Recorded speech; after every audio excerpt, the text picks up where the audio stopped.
Question number 156.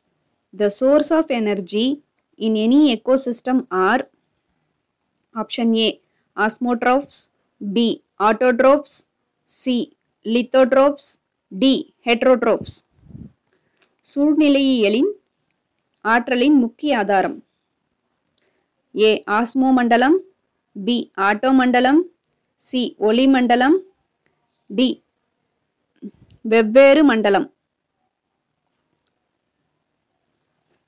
இதுக்கு answer பார்த்தீங்கன்னா option B ஆட்டோட்ரோஃப். ஓகேவா?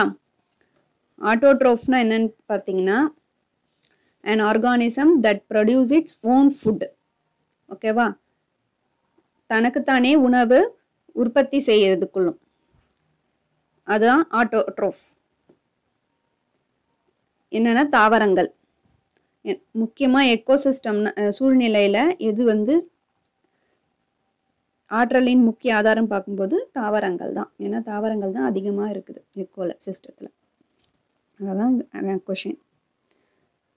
நெக்ஸ்ட்டு ஆஸ்மோட்ரோஃப்னா என்னன்னு பார்த்தீங்கன்னா காளான் ஃபங்கை இருக்கு இல்லையா, அதுக்கான உணவை தண்ணியில் மிக்ஸ் பண்ணி தான் அது சாப்பிடும். ஓகேவா?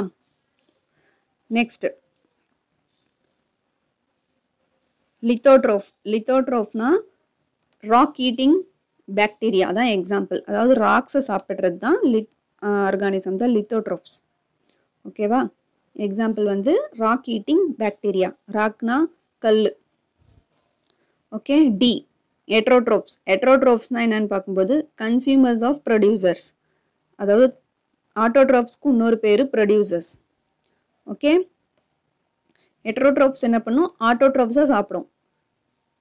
அதாவது தாவரங்களை சாப்பிடக்கூடிய மிருகமோ இல்லை பறவைகள், மீன், பேர்ட்ஸ், அனிமல்ஸ், ஃபிஷ் எல்லாமே ஹெட்ரோட்ரோஃப்ஸ். ஓகேவா? மோஸ்ட்லி எக்கோசிஸ்டம்னுடைய எனர்ஜி ஆட்டோட்ரோஃப்ஸில் தான் இருக்குது. அதுதான் இதுக்கு ஆன்சர் ஆப்ஷன் பி.